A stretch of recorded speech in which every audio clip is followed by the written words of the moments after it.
চুল থেকে পাতলা, কোর থেকে দাঁড় হবে। এই পুলসিরাতের ব্রিজ কেমনে পাড়ি দিব রে, কেমনে পাড়ি দিব? বড় হয়রান হয়ে গেল, বড় পেরেশান হালতে। এটা স্বপ্নে যুগে দেখতেছেন। হঠাৎ তাকায়া দেখে তার সামনে দেখা যায় মাদ্রাসার কিছু আলেম, কিছু এরকম ছাত্রদের মতো দেখা যায়।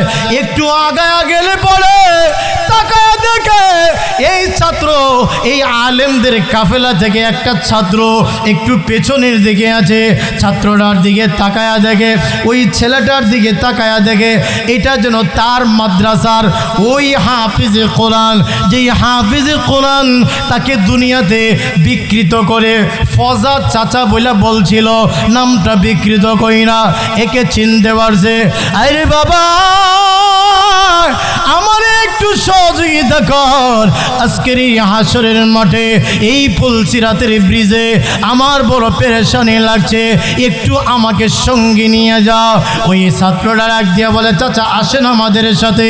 সে তাদেরকে, ওই লোকটাকে সাথে নিয়ে রওনা হয়েছে জান্নাতের দিকে। জোরে কন্যা সুবহানাল্লাহ। এটা স্বপ্নে যুগে দেখতেছে এই ঘটনাটা।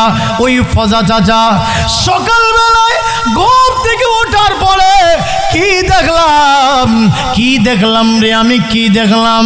এমনি এই মুরব্বিটা সাথে সাথে আবার দুধের কলসি ভরপুর কইরা পার্শ্ববর্তী ওই মাদ্রাসায় গিয়া হাফেজ সাহেব হুজুরকে বলে, হুজুর এই নেন, গতকাল দুধ দিতে পারি নাই, আমাকে মাফ করে দেন।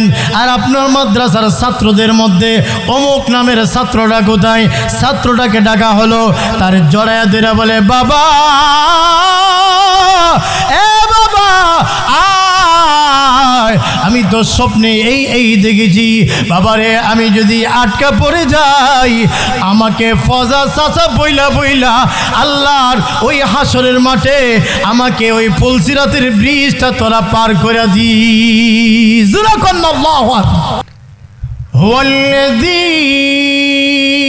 বা'আসা ফিল উম্মিয়িনা রাসূলান মিনহুম ইয়াতলু আলাইহিম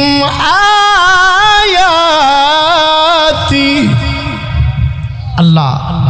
আল্লাহ বলেন, হুয়াল্লাযী, তিনি সেই সত্তা, বাসা, যিনি প্রেরণ করেছেন, ফিল উম্মিয়িনা রাসূলাম মিনহুম, একজন রসুল, একজন উম্মি রসুল আল্লাহ প্রেরণ করেছেন তাদেরই মধ্য থেকে, আরবদের ভিতর থেকে। আল্লাহ রসুলের বাবা হযরত আব্দুল্লাহ, ওনার দাদা হযরত আব্দুল মুত্তালিব, এরা কি অনারব ছিল না আরবের ছিল? আরো জোরে বলেন, আরবের ছিল। তো আরবদের ভিতর থেকে একজন রসুল আমি আল্লাহ প্রেরণ করেছি। কেন? 4 দায়িত্ব দিয়া রসুলকে 4 উদ্দেশ্য নিয়ে পাঠিয়েছেন।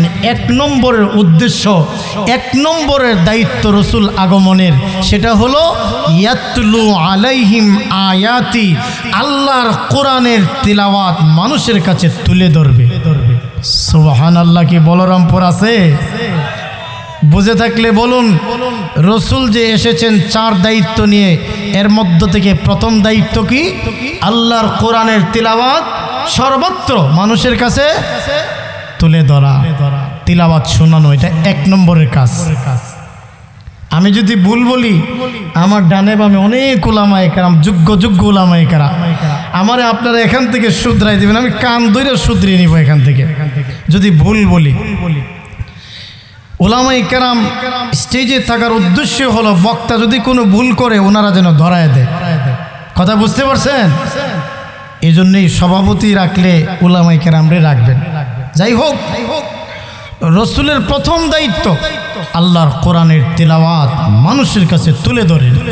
দ্বিতীয় দায়িত্ব, আগে তর্জমাটা শোনেন। দ্বিতীয় দায়িত্ব ওয়ায়ুযাক্কিহিম, আত্মশুদ্ধির মাধ্যমে মানুষের আত্মাগুলাকে পবিত্র করার মাধ্যমে দুনিয়ার মহব্বত অন্তর থেকে বের করে আত্মাকে শুদ্ধ করবে রসুল। এইভাবে হিংসা, বিদ্বেষ, গীবত, শেকায়াত, মূর্তি পূজার যে নাপাক অন্তরে আছে, এইগুলো মানুষের অন্তর থেকে বের করে আত্মশুদ্ধির মাধ্যমে আল্লাহর একত্ববাদের দাওয়াত মানুষের কাছে তুলে ধরবে। এই হলো রসুলের দ্বিতীয় কাজ। কথা বোঝাইতে পারছি কি আপনাদের? 3 নম্বর, ওয়ায়ুযাক্কিহিম, মানুষদেরকে পবিত্র করবে। 3 নম্বর হলো ওয়ায়ুআল্লিমুহুমুল কিতাব। তৃতীয় রসুলের দায়িত্ব, আল্লাহর কালাম কোরআন মানুষদেরকে শিক্ষা দিবে। কি দিবে? শিক্ষা দেওয়ার মাধ্যমে, তালিমে কোরআনের মাধ্যমে মানুষদেরকে এক আল্লাহর প্রতি আহ্বান করবে। এটা রসুলের 3 নম্বরের দায়িত্ব। 4, ওয়াল হিকমা, সূক্ষ্ম জ্ঞান। হিকমার ব্যাখ্যা অনেক আছে, আমরা আজকের ওয়াজে হিকমায় যাব না। হিকমা সূক্ষ্ম জ্ঞান, সূক্ষ্ম জ্ঞানের মাধ্যমে হিকমত শিক্ষা দেওয়ার মাধ্যমে উম্মতকে আল্লাহর একত্ববাদ শিক্ষা দিবে, আখিরাতমুখী বানাবে। এই 4 কাজ রসুলের। বুঝে থাকলে বলুন, 1 নম্বর কাজ কি ছিল? আল্লাহর কোরআনের তিলাওয়াত সর্বত্র তুলে ধরা, পৌঁছে দেওয়া। ইয়াতলু আলাইহিম আয়াতি।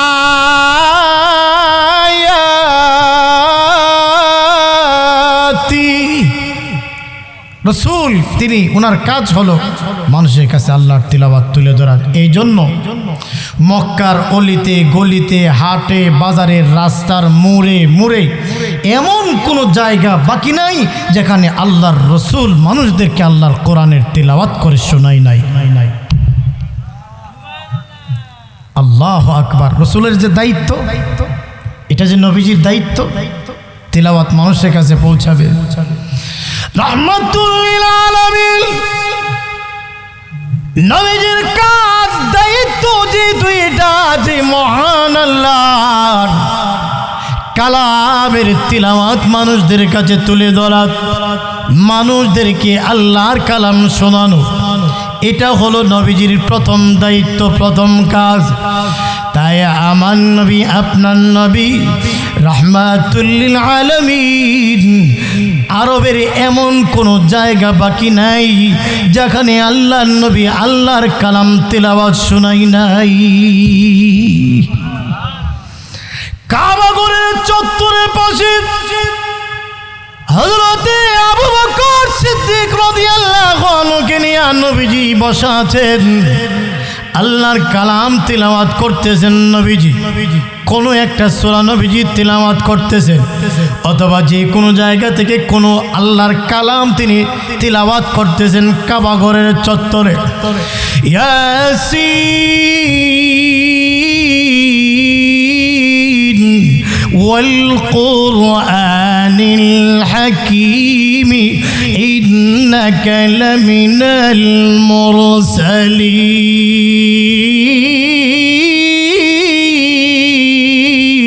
মুরসালিন। নবীজি তিলাওয়াত আরম্ভ করে দিলেন।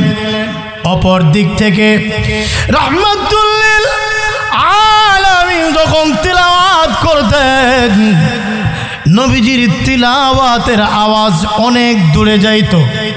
দূর, বহু দূর থেকে নবীজির তিলাওয়াতের আওয়াজ মানুষেরা শুনতে পেত। উম্মে জামিল একটা পাথর হাতে নিল। আব্দুল্লাহর বেটা মুহাম্মদ কোরআন তিলাওয়াত করে। নবীজিকে মারার জন্য পাথর নিয়ে কাবা ঘরের চত্বরে চলে এসেছে। আবু বকর রাদিয়াল্লাহু আনহু পাশে বসা। আবু বকর, তোমাকে দেখি কিন্তু আব্দুল্লাহর বেটা মুহাম্মদকে দেখি না, কিন্তু তার তিলাওয়াতের আওয়াজ শুনতেছি। সুবহানাল্লাহ, জোরে বলেন। আল্লাহ রসুল যখন তিলাওয়াত করতেন, আল্লাহ রসুল যখন আল্লাহর কালাম তিলাওয়াত করতেন, আল্লাহ বলেন, জাআলনা বাইনাকা ওয়া বাইনা হিজাবাম মাসতুরা। আল্লাহ রাব্বুল আলামিন বলেন, ওগো আপনি যখন আল্লাহর কালাম তিলাওয়াত করেন, আপনি যখন কোরআন তিলাওয়াত তেলাওয়াত করেন তখন কাফের এবং আপনার মধ্যখানে একটা গোপন পর্দা দিয়া ঢাইকা দিই, যারা আপনাকে যেন তারা দেখতে না পারে।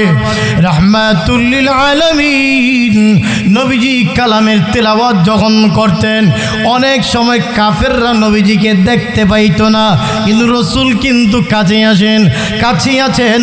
আল্লাহ একটা গোপন পর্দা দিয়া ঢাইকা দিতেন নবীজিকে। জোরে কন্যা আল্লাহু আকবার। উম্মে জামিল আবু বকর সিদ্দিক রাদিয়াল্লাহু আনহু বলেন, আবু বকর তোমাকে দেখতেছি, কিন্তু আব্দুল্লাহর বেটা মুহাম্মদ কি দেখতেছি না, সে কোথায় গেল? তার তিলাওয়াতের আওয়াজ তো শুনতেছি। এমনি আবু বকর রাদিয়াল্লাহু আনহু বলেন, তুমি যখন দেখো না, মনে মনে বলে আর কি, তুমি যখন দেখো না আমি আর বলবো কেন? হযরতে আবু বকর আর বলে না, অথচ রসুল এখানে আছে। উম্মে জামিল নবীজিকে আর পাথর মারতে পারে নাই, খোঁজাখুঁজি করে চলে গেলেন। আমি যেই কথাটা আপনাদেরকে বোঝাতে চাচ্ছি, রাহমাতুল লিল আলামিন এমন কোন জায়গা বাকি নাই যেখানে আল্লাহর নবী আল্লাহর কালাম তিলাওয়াত করে নাই। এরকম ভাবে রাস্তার মোড়ে মোড়ে বিভিন্ন জায়গাতে আল্লাহর কালাম তুলে ধরেছেন। এমনকি আল্লাহর নবীর কাছে 40 বছরে একদিন যখন পূর্ণ হয়েছে, রব্বুল আলামিন যখন নবীজির কাছে আল্লাহর কালাম দিয়েছেন, জিবরাইল যা আমার বন্ধুর কাছে আমার কালাম নিয়ে যা। জিবরিল আমিন চলে এসেছেন নবীজির কাছে। জিবরিল আমিন আগমন হয়েছে গারে হেরাতে, জাবালে নূরে, রাহমাতুল লিল আলামিনের কাছে জিবরিল আমিন আগমন করেছে। কখন? নবীজির বয়স যখন 40 বছর একদিন পূর্ণ হয়েছে, জিবরিল আমিন আয়েশা নবীজিকে বলতেছেন, ইকরা ইয়া মুহাম্মদ, পড়ুন আপনি।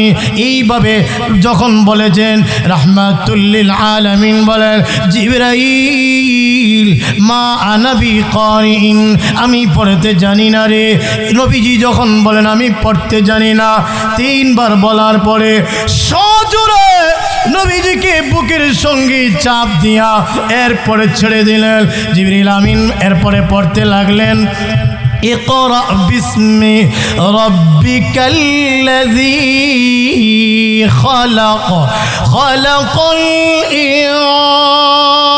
ইনসানা মিন আলাক, ইকরা ওয়া রাব্বুকাল আকরাম আল্লাযী علم بالقلم علم الإنسان ما لم يعلم। যখন জিবরিল আমিন তিলাওয়াত করতেছেন, নবীজি তিলাওয়াত আরম্ভ করে দিলেন। রাহমাতুল লিল আলামিন তিলাওয়াত পাইয়া আনুষ্ঠানিকভাবে নবুয়ত পাইলেন। এরপরে নবীজি ঘরের ভেতরে আসলেন। খাদিজা আমাকে নবুয়ত দিয়েছেন, আল্লাহর কোরআন দিয়েছে। যখনই এই কথা বলেছেন, খাদিজাতুল কুবরা বলেন, ওগো আল্লাহর নবী, আমি এতদিন পর্যন্ত অপেক্ষমান ছিলাম, আমি ইন্তজারে ছিলাম কখন আপনি কথাটা বলবেন যে আপনি আল্লাহর নবী। আমি আর দেরি করতে চাইলাম, এখনই আমাকে পড়ায় দেন লা ইলাহা ইল্লাল্লাহু মুহাম্মাদুর রাসূলুল্লাহ। কালিমা পড়ে মুসলমান হয়ে গেলেন। নবীজি বের হইলেন। আবু বকর, আল্লাহ তো আমাকে নবুয়ত দান করেছেন, বলতে দেরি, ঈমান আনতে দেরি নাই। যুবকদের ভিতর থেকে হযরতে আলীর সঙ্গে দেখা। আলী, আল্লাহ আমাকে নবুয়ত দিয়েছেন, বলতে দেরি, ঈমান গ্রহণ করতে দেরি নাই। নারীদের ভিতরেই হযরতে খাদিজাতুল কুবরা, পুরুষদের মুরব্বীদের ভিতরে সিদ্দিক আকবর রাদিয়াল্লাহু আনহু, যুবকদের ভিতরে হযরতে আলী রাদিয়াল্লাহু আনহু, ওনারা ইসলাম ধর্ম গ্রহণ করলেন। এইভাবে চলতে থাকলো। আল্লাহ রসুল কোরআন পাইতেছেন বিভিন্ন সময়ে একের পর এক বিভিন্ন আয়াত সূরা আল্লাহ রসুলের কাছে নাজিল হয়। শুরু জমানাতে মানে আল্লাহ রসুল আনুষ্ঠানিকভাবে নবুয়ত পাওয়ার পরে প্রথম 3টা বছর, কয় বছর? 3 বছর আল্লাহ রসুল প্রকাশ্যে কালিমার দাওয়াত দেয় নাই, কারণ তখন আল্লাহর পক্ষ থেকে প্রকাশ্যে দাওয়াত দেওয়ার হুকুম আসে নাই। যখনই নাজিল হইল ওয়া আনজির আশিরাতাকাল আকরাবিন, এই আয়াত আরও বিভিন্ন আয়াত যখন নাজিল হইল, আল্লাহ রসুল তখন থেকে প্রকাশ্যে দিনে দাওয়াত দিতে আরম্ভ করলেন। এর ভিতরে আল্লাহর রসুল যে তিলাওয়াত পাইলেন, আল্লাহর রসুল ওই গোপনীয়তা রক্ষা করে গোপন ঘাটিতে হজরতে যায়েদ ইবনে আরকাম রাদিয়াল্লাহু আনহুর বাসাতে সাহাবায়ে কেরামদেরকে নবীজি আল্লাহর কোরআন শিখাইতেন। সুবহানাল্লাহ, জোরে বলেন না। একটু আগে না কি বলছিলাম, আল্লাহর রসুলের কয় কাজ? 4। এর মধ্যে প্রথম কাজ তিলাওয়াত, মানুষকে শোনানো, শিখানো। আল্লাহ রসুল ঠিক প্রথম 3টা বছর যায়েদ ইবনে আরকামের বাসায় গোপনীয়তা রক্ষা করে আল্লাহর কালাম মানুষদেরকে শিখাইছেন, সাহাবায়ে কেরামদেরকে। জোরে কর না আল্লাহু আকবার। তো রসুলের যেই কাজ আমাদেরও কি উম্মতেরও সেই কাজ, কিন্তু আমাদের কাছে তো আল্লাহর কোরআনের গুরুত্ব কমে গেছে। কথা কর না কেন? কোরআনের গুরুত্ব কমে গেছে। মোবাইল বারবার মুছে, সোফাগুলো মুছে, ঘরের টিভিটা বারবার মুছে, কিন্তু কোরআন যে আলমিরাতে আছে ওই ধুলা বালি পইরা 2 আঙ্গুল পুর হয়ে গেছে, কোরআন খুলেও না, ধরেও না, পড়েও না। এভাবে আল্লাহর কোরআন যেন মূল্যহীন হয়ে গেছে আজকে। কথা কর না কেন আপনারা? এই জন্যই তো ভূমিকম্পের কারণ কি? আজকে আমাদের কাছে আল্লাহর কোরআনের গুরুত্ব কমে গেছে, আলিমদের গুরুত্ব আমাদের কাছে কমে গেছে। ভাই গো, বেজার হইবেন 2-একটা কথা বললে। আমি তো জানি না, আপনাদের এলাকায় নতুন, আজকে প্রথম আসছি। এই এলাকার কথা বলতেছি না, একবারে দাউদকান্দি ব্রিজ সাইরা হিদিকের কথা। তো বলে এই দিকের কথা আমগরে শোনায় লাভ কি? লাভ হইল সামনে যেন রোগগুলো না আসে, এই জন্য বলতেছি। হুজুরদের, ইমামদের দোষের শেষ নাই। এক একটা সার দোকানে তো সংসদ, সবার কথা বলছি না, আগেই বলছি এই দিকের কথা না, দাউদকান্দি ব্রিজের এই দিকের কথা। সার দোকানে মানে যদি কোনো কথা নাই, শেষ পর্যন্ত ইমাম মুয়াজ্জিনের প্রসঙ্গটা টাইন আনবো। আমিও কিন্তু খিলকেদের একজন ইমাম, আমি তো জানি ইমামদের আপনার সমালোচনার শেষ থাকে না। মনে রাখবেন, 5 ওয়াক্ত নামাজের পরে গোটা জাতির জন্য, প্রতিটা মুসল্লির জন্য ইমামের দোয়াতে থাকে, মুসল্লিদের জন্য দোয়া। আর 5 ওয়াক্ত নামাজের পরে দোকানগুলোতে আমাদের মুসল্লিদের মুখে মুখে থাকে, সবার না, প্রায় মুসল্লিদের মুখে থাকে ইমামের দুশ্চর্চা। ইমামের থাকে দোয়া আর তাদের থাকে দুশ্চর্চা, এই হলো পার্থক্য। খালি ইমামের দোষে যে নামাজে আপনার লুকমা যায়, কষ্ট নিছে বাজান, কষ্ট নিছে। আমনের কথা না, হিদিকের কথা না বলল। শুনেন, হযরত উমর রাদিয়াল্লাহু আনহুর কাছে এক গ্রাম থেকে কিছু লোক গিয়া কয়, হুজুর আপনি কিছুদিন আগে একজন ইমাম দিছেন, এবারে নামাজে খালি লুকমা যায়, ভুল যায়, 3 রাকাত নামাজে 2 রাকাত ওই সালাম ফিরাইয়া ফেলা, খালি বাড়ির যেত গাছা। হুজুর কি ইমাম দিলেন, নামাজে খালি ভুল করে। তো হযরত উমর রাদিয়াল্লাহু তাআলা আনহু বলেন, আগে তুমগো ওযু ঠিক করো, এরপরে ইমামের ভুল ধরো। কারণ মুসল্লিদের ওযুতে যদি সমস্যা হয়, ইমামের নামাজে এর প্রভাব পড়বে। কথা মনে হয় বুঝাইতে পারি না আপনাদেরকে।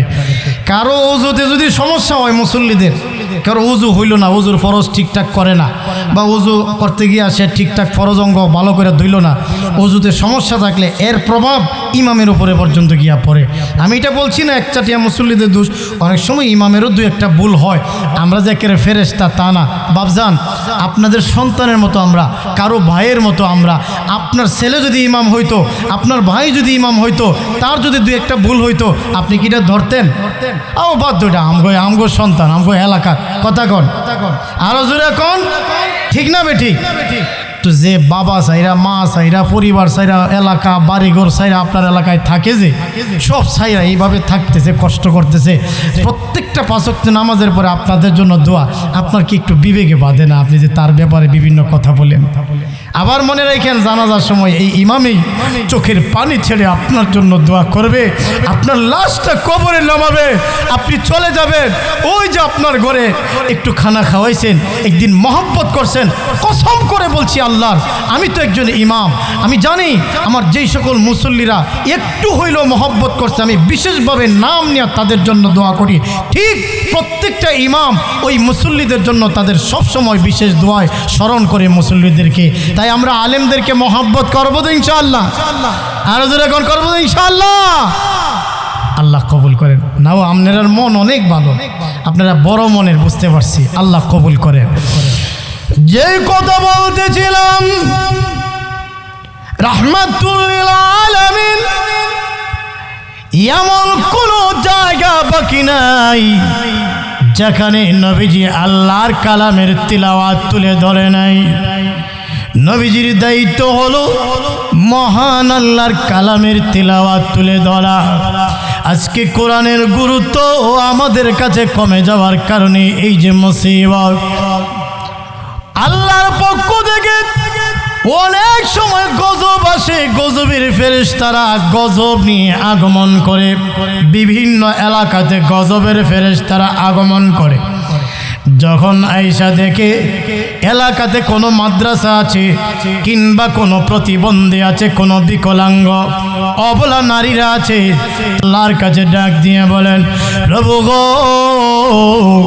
হ্যাঁ প্রভু, আপনি যে পাঠিয়েছেন গজব দেওয়ার জন্য, কিন্তু আমরা তো এসে দেখি এখানে কোরআনের পাখিরা আছে, এখানে তোমার কালাম তিলাওয়াত হয়, তোমার কোরআন তিলাওয়াত হয়। রব্বুল আলামিন, এই জায়গায় প্রতিবন্ধী লোক আছে, এখানে অবলা নারীরা আছে, আল্লাহ কেমন করে গজব দিই এই এলাকায়। এমনি আল্লাহ রব্বুল আলামিন সাথে সাথে ডাক দিয়া বলেন, ও ফেরেশতারা, আর গজব দিস না, যেহেতু কোরআনের তিলাওয়াত হয়, যেহেতু এখানে প্রতিবন্ধী দুর্বল লোক আছে, তাদের ওসিলাতে গজব দিস না। তখন গজবের ফেরেশতারা এখান থেকে গজব দেয় না, তারা উঠে চলে যায়। এমনি তো আমরা বুঝি না মাদ্রাসার ছাত্রদের ফজিলত। একটা তলেবে এলেম যখন হেঁটে হেঁটে যায় কোন গুরুস্থানের পাশে দিয়া, 40 দিন পর্যন্ত তলেবে এলেমের কদমের বরকতে আল্লাহ গুরুস্থানের মুর্দাদের গুনাহ আযাব মাফ করে দেয়। মাদ্রাসার ছাত্ররে হাতটা দিয়া মাথায় একটু মহব্বত করেন, একটু আদর করেন।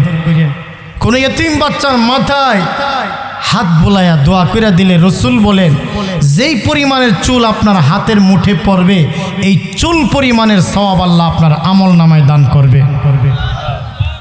এতিমদের আদর করে। কত বাচ্চারা বিভিন্ন গ্রাম থেকে আপনাদের এই বলরামপুর আইছে, এরা আপনাদের সন্তান। মনে রাখবে, বলরামপুর যখন এরা বড় আলেম হবে, হাফেজ হবে, ঠিকই কিন্তু বলরামপুরের সবার জন্য দোয়া করবে, ঠিক না বেটি? কষ্ট হইতেছে না আপনাদের? এক মুরব্বী মাদ্রাসার ছাত্রদের খুব মহব্বত করে। একদিন মানে উনি মহব্বত করে কি করে, প্রতিদিন তার নিজের গরু আছে, গরুর ফার্ম আছে, এক কলসি দুধ মাদ্রাসার ছাত্রদেরকে প্রতিদিন নিয়ে দিয়ে আসে খাওয়ার জন্য, এত মহব্বত করে।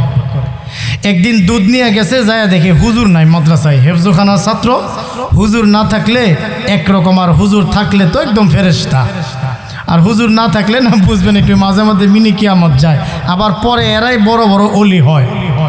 আচ্ছা, হুজুর নাই, মুরব্বী দুধ নিয়ে গেছে, এক ছাত্র দুষ্টামি কইরা নাম বিকৃতি করে, ফজা চাচা আইছে রে, ফজা আইছে, ফজা, মানে নাম বিকৃত করে ডাকছে আর কি। উনি রাগে কয়, তগরে আমি দুধ খাওয়াই, আর আমারে ফজা বইলা ডাকলি, যা তগরে আর দুধ খাওয়াইতাম না। দুধ ফেরত নিয়ে বাড়িতে গেছে। গভীর রাত্রে স্বপ্ন যুগে ওই আল্লাহর বান্দা স্বপ্নে যুগে দেখতেছেন আল্লাহর তৈরি হাসরের মাঠ কায়েম হয়ে গেছে।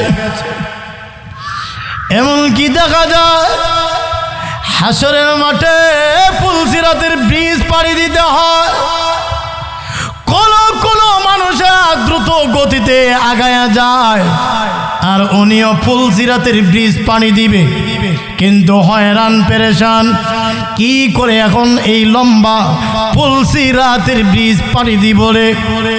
আপনারা শুনেছেন ফুলসিরাতের ব্রিজের হালতটা এমন, চুল থেকে উদ্ধার হবে, খুর থেকে উদ্ধার হবে, চুল থেকে পাতলা বা বারিক হবে। 30,000 বছরের রাস্তা হবে ফুলসিরাত। চুল হইতে বারিক ফুল গো, খুল হইতে ধার,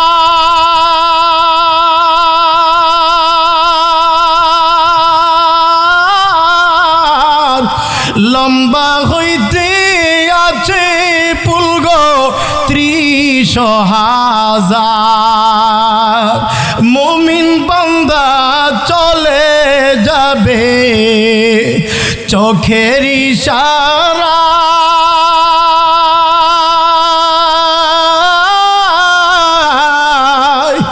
গুনাহগারেরা কেটে পড়বে দুজখের মাজার। 30,000 বছরের রাস্তা, চুল থেকে পাতলা, খুর থেকে দাঁড় হবে। এই ফুলসিরাতের ব্রিজ কেমনে পাড়ি দিব রে, কেমনে পাড়ি দিব? বড় হয়রান হয়ে গেল, বড় পেরেশান হালতে। এটা স্বপ্নে যুগে দেখতেছেন। হঠাৎ তাকায়া দেখে তার সামনে দেখা যায় মাদ্রাসার কিছু আলেম, কিছু এরকম ছাত্রদের মতো দেখা যায়। একটু আগায়া গেলে পরে তাকায়া দেখে এই ছাত্র, এই আলেমদের কাফেলা থেকে একটা ছাত্র একটু পেছনের দিকে আছে।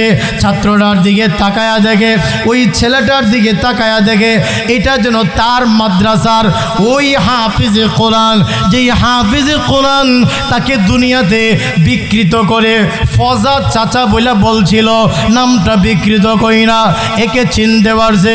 আরে বাবা, আমার একটু সহযোগিতা কর, আজকের এই হাসরের মাঠে এই ফুলসিরাতের ব্রিজে আমার বড় পেরেশানি লাগছে, একটু আমাকে সঙ্গে নিয়ে যাও। ওই ছাত্রটা ডাক দিয়া বলে, চাচা আসেন আমাদের সাথে। সে তাদেরকে, ওই লোকটাকে সাথে নিয়ে রওনা হয়েছে জান্নাতের দিকে। জোরে কন্যা সুবহানাল্লাহ। এটা স্বপ্নে যুগে দেখতেছে এই ঘটনাটা। ওই ফজা চাচা সকালবেলায় ঘুম থেকে ওঠার পরে কি দেখলাম, কি দেখলাম রে, আমি কি দেখলাম? এমনি এই মুরব্বিটা সাথে সাথে আবার দুধের কলসি ভরপুর কইরা পার্শ্ববর্তী ওই মাদ্রাসায় গিয়া হাফেজ সাহেব হুজুরকে বলে, হুজুর এই নেন, গতকাল দুধ দিতে পারি নাই, আমাকে মাফ করে দেন। আর আপনার মাদ্রাসার ছাত্রদের মধ্যে অমুক নামের ছাত্রটা কোথায়? ছাত্রটাকে ডাকা হলো, তার জড়ায়া ধরে বলে, বাবা, এ বাবা আয়, আমি তো স্বপ্নে এই দেখেছি বাবারে, আমি যদি আটকা পড়ে যাই আমাকে ফজা চাচা বইলা বইলা আল্লাহর ওই হাসরের মাঠে আমাকে ওই ফুলসিরাতের ব্রিজটা তোরা পার করে দিস। স্বপ্নে ঘটনা এনেছেন বুজুর্গানে দিন, দুনিয়াতে বুঝে আসবে না। সাআলাহুম খাজানাতুহা আলাম ইয়াতিকুম নাযীর।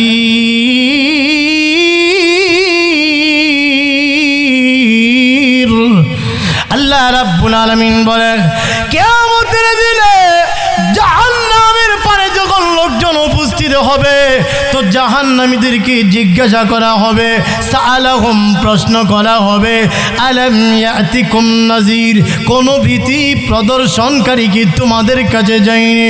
কোন আলেম কি যায়নি? কোন নবী রাসূল কি তোমাদেরকে বুঝায়নি? আখিরাত বুঝায়নি? জাহান্নাম বুঝায়নি? তো কেন তোমরা জাহান্নামের পারে আসলা? মানুষগুলো তখন কি জবাব দিবে? আল্লাহ সুবহানাহু ওয়া তাআলা পরবর্তী শব্দ বলেন, ক্বালু বালা ক্বাদ জাআনা নাযীর।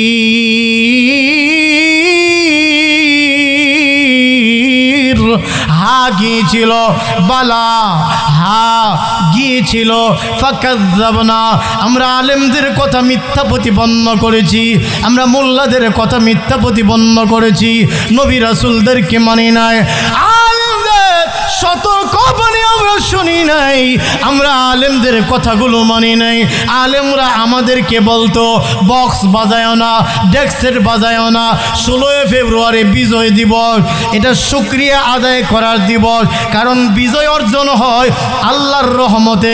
তাই আল্লাহ যেহেতু রহমত করেছে, তাই তোমরা শুকরিয়া আদায় করো, আতশবাজি ফটকাবাজি করো না, গান বাজায়ও না। বিবাহ হইল একটা সুন্নত কিংবা একটা ফরজ, একটা নেক আমল। এই বিবাহটাকে গান বাদ্য দিয়া নাপাক বানায়ও না। সুন্নতে খতনা অনুষ্ঠান এটা একটা নেক কাজ, এটা গান বাদ্য দিয়া তোমরা এটাকে নাপাক বানায়ও না। আলেমরা আমাদেরকে বলতো, কিন্তু মানি নাই, আলেমদের কথা শুনি নাই। জাহান্নামী নারীদেরকে যখন বলা হবে, তখন তারা বলবে হা কি ছিল আলেম উলামারা আমাদের কি বোঝাচ্ছিল, আমরা যেন বেপরদা না হই। আমরা তো মানি নাই, আমরা দৌড়ায়া দৌড়ায়া ওই বাতাকান্দি বাজারে, নাইলে সালান সাপুর বাজারে, করিকান্দি বাজারে, আর নাইলে হোমনা, আর একটু বেশি কিছু লাগলে গরিপুর চলে যাইতাম। যান, বিশেষ জরুরি লাগলে তো যাইবে নই, কিন্তু কথা হইল মুখটা ডাইক্কা শরীরটা ডাইক্কা তো যাইবে। কথা কন না আপনারা? বেপর্দা গেলে পরে নিজেও গুনাহগার, হাজার পুরুষরে যে গুনাহগার বানাইলেন। আলেমরা আপনাদের বুঝায় না, মসজিদের জুমার মিম্বর থেকে বুঝায় না, বেপর্দা হইলে যে কি শাস্তি, এগুলো বলে কি বলে না? কথা বলেন না আপনারা? সুদের কথা আলেমরা বলে, আপনারা বেজার হয়েন না। অনেক সমাজে সুদের প্রবৃত্তি বেড়ে গেছে, চক্রবৃদ্ধি হারে আজকে সুদ চলছে, আজকে জিনা বেবিচার পরকিয়া বেড়ে গেছে। আলেমরা বলে তো এই ব্যাপারে, কিন্তু আমরা যে মানি না, না মানলে তো আমরা জাহান্নামী। আলেমদের কথা মানলেই তো ইনশাআল্লাহ আমরা জান্নাতি হব, ঠিক না বেটি? হ্যাঁ ভাই, এই আলেমরা আমাদের জন্য নিয়ামত। এই মাদ্রাসা, আলেম উলামা যতদিন থাকবে, আল্লাহর দ্বীন আর ইসলাম ততদিন পর্যন্ত টিকে থাকবে। কথা বলে ঠিক কিনা বেঠি? আলেমরা আছে বলে মাদ্রাসা টিকে আছে বলে আজকে আমাদের মাথায় পাঞ্জাবি, আমাদের গায়ে টুপি। মাদ্রাসা না থাকলে হুজুরও থাকতো না, তাইলে মসজিদগুলো খালি থাকতো, নামাজ পড়ানির হুজুরও আপনারা পাইতেন না। কথা কন না? মাদ্রাসা না থাকলে হুজুর পাইবেন কোত্থেকে? এটাই তো ফ্যাক্টরি বাজান। কথা কন না আপনারা? এটা ফ্যাক্টরি। তাইলে আপনারা নিজেরা পড়ন লাগতো, এরপরে ইমাম খুঁজা পাইতেন না। এক বেটা সৌদি আরব থেকে আইছে, তো একটা জুব্বা ভাইয়ের জন্য নিয়ে আইছে, লম্বা জুব্বা তো, এরপরে আপনার বাইরে একটা জুব্বা দিছে। হ্যাঁ, আবার জুব্বাটা পিন্দা কয়, তাহলে একটু এলাকাতে একটা চক্কর লাগাই আসি, এটা ঘুরতে দিয়ে আসি। জুব্বাটা পিন্দা তাহলে বাজারে যাই। বাজারে গেছে তো মানুষের সবাই জায়গায় একটা জুব্বা পিনছস রে, মাশাল্লাহ খুব সুন্দর তোর জুব্বাটা। হ্যাঁ, ঘুরতে ঘুরতে মানে আসরের নামাজের টাইম হয়ে গেছে। এত বড় জুব্বা পিন্দা যদি নামাজে না যায়, একটা অনেকে মন্দ বলবো না? গেছে।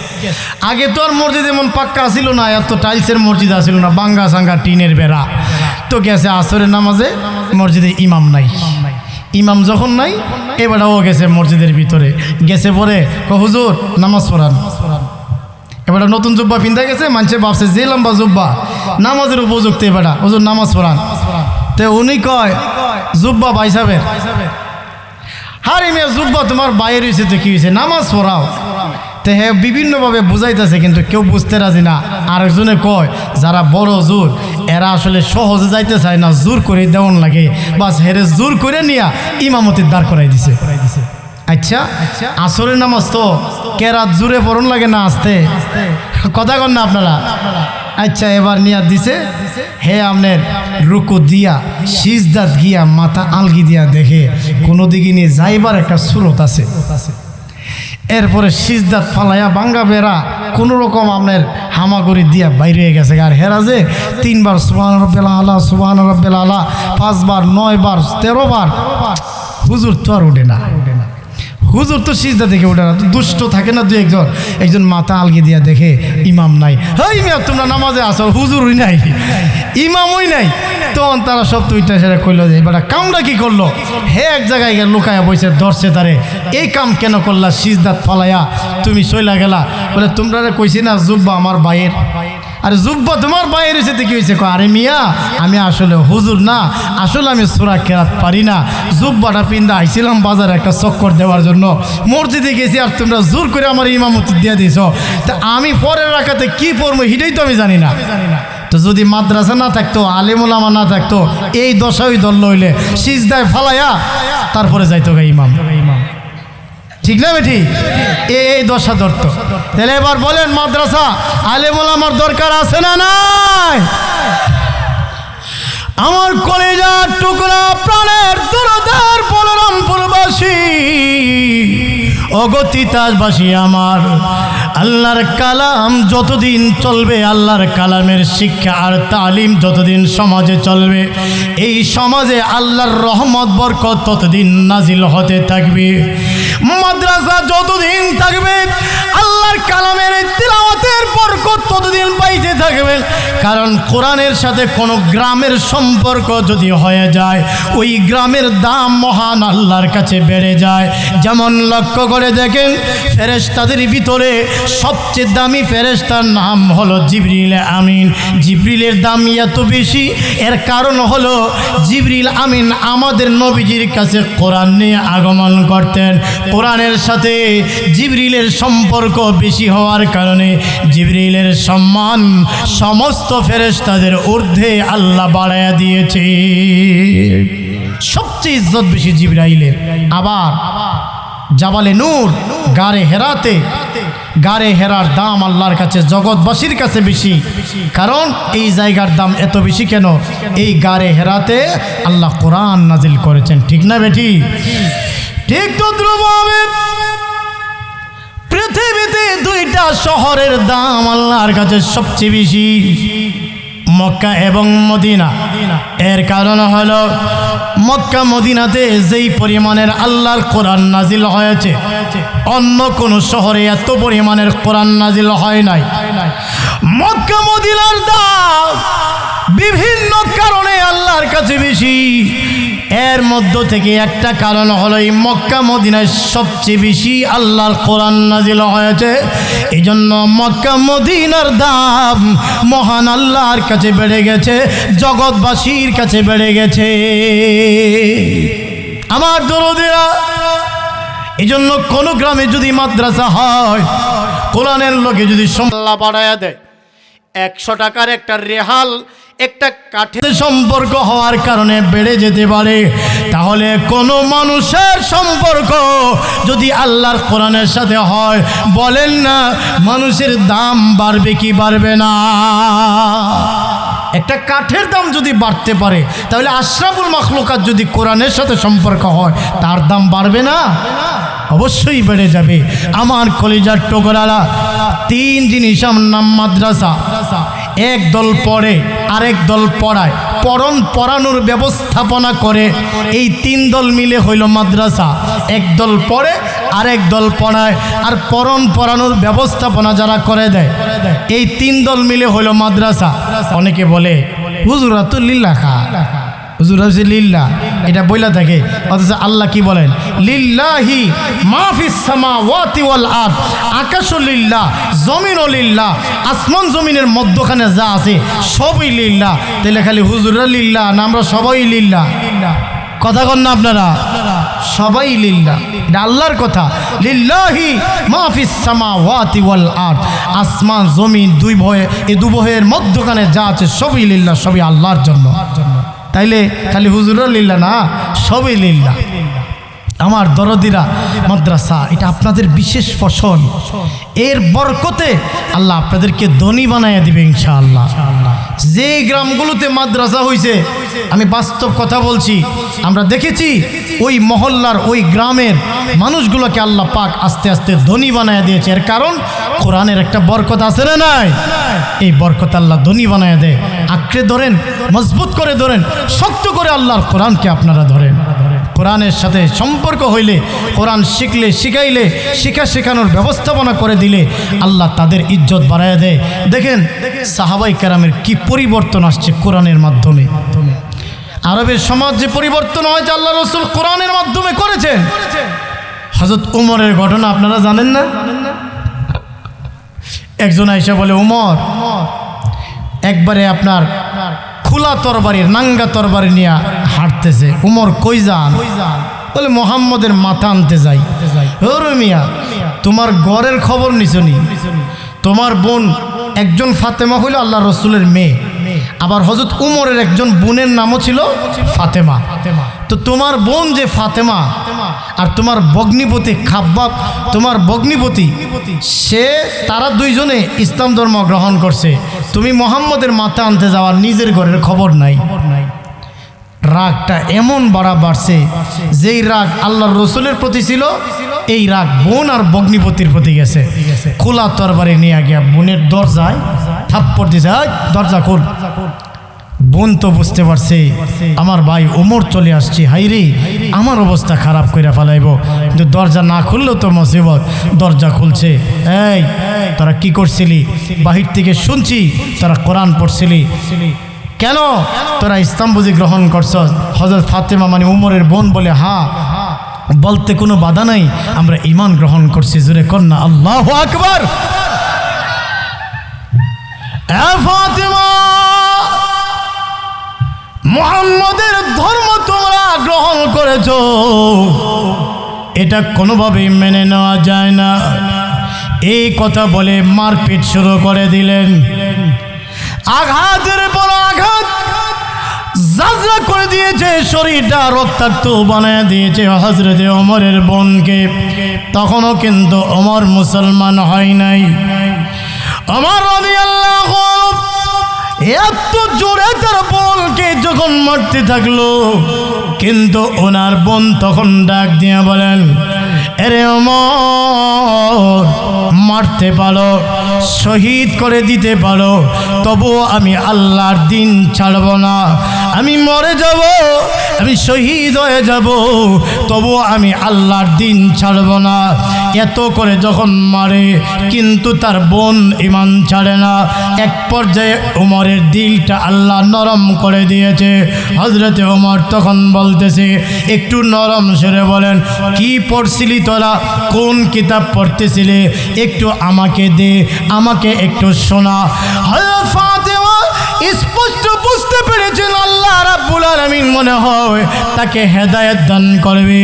তখন তিনি বললেন, ভাইরে, না, নাপাক অবস্থায় এই কালাম তিলাওয়াত করা যায় না। আগে তুমি গোসল করো, পাক পবিত্র হইয়া তারপরে তুমি পড়তে পারবা আল্লাহর এই কালাম। ঠিক আছে, আমি গোসল করি।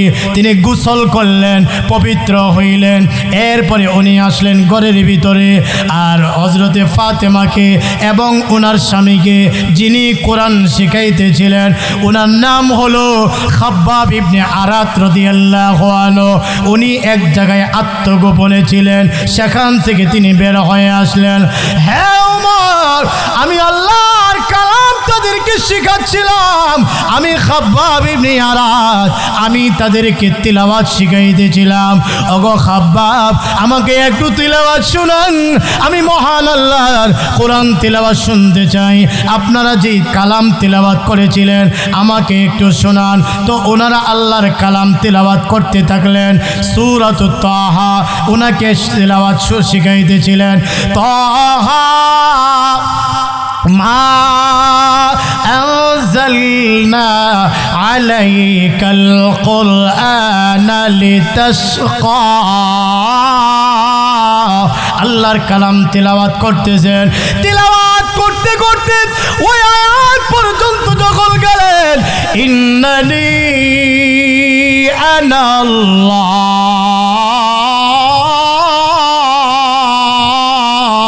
ওই আয়াত পর্যন্ত যখন তিলাওয়াত করতে করতে গেলেন, এক পর্যায়ে হযরতে ওমরের চোখ দিয়ে গড়ায়া গড়ায়া পানি পড়তে আরম্ভ হয়েছে, কান্না করতে আরম্ভ হয়েছে।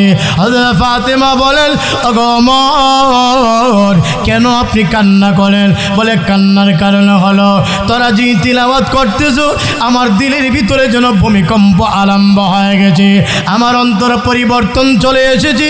তোমরা যার কাছ থেকে শুনেছ, যেই মুহাম্মদের কাছে তোমরা ঈমান আনয়ন করেছ, ওই মুহাম্মদের কাছে আমাকে নিয়ে চলো, আমিও ঈমান গ্রহণ করতে চাই। জোরে বলেন আল্লাহু আকবার। লিল্লাহিত তাকবীর, নারে তাকবীর। হযরত ওমরকে লইয়া রাহমাতুল লিল আলামিনের কাছে গেলেন। নবীজির কাছে যাওয়ার পরে সাহাবায়ে কেরাম নবীজিকে নিয়ে বসে আছেন। আল্লাহর নবী বসা অবস্থায় আর হযরতে ওমর নাঙ্গা তরবারি লইয়া নবীজির দিকে এগিয়ে যাচ্ছেন। সাহাবায়ে কেরাম বলেন, ওগো নবীজি, ওই যে দেখেন ওমর আসতেছে, আপনার উপরে কোনো হামলা করে বসে কিনা? না, আসতে দাও, ওমরকে আসতে দাও। হযরতে ওমর গেলেন, এমনকি নবীজির হাঁটুর সঙ্গে হাঁটু লাগাইয়া হাঁটু গেড়ে তিনি বসে গেলেন। নবীজিকে বিভিন্ন প্রশ্ন করলেন, নবীজি জবাব দিলেন। ওমরের বুঝ চলে আসছে। তখনই হযরতে ওমর বলেন, আমি আর দেরি করতে চাই না, এক্ষুনি আমাকে ঈমানের কালিমাটা পড়ায়া দেন, লা ইলাহা ইল্লাল্লাহু মুহাম্মাদুর রাসূলুল্লাহ। তিনি ঈমান গ্রহণ করলেন। আল্লাহর নবীর চরিত্রের তাজ পাইতে লাগলো, নবীজির সুন্দর চরিত্রের তাজ, আর নবীজির ব্যবহারে মুগ্ধ হইতে লাগলো। নবীজির থেকে তালিম শিখতেছে, ইসলামের শিক্ষা, দ্বীনের শিক্ষা, কোরআনের শিক্ষা, এইগুলো তিনি নিতেছেন।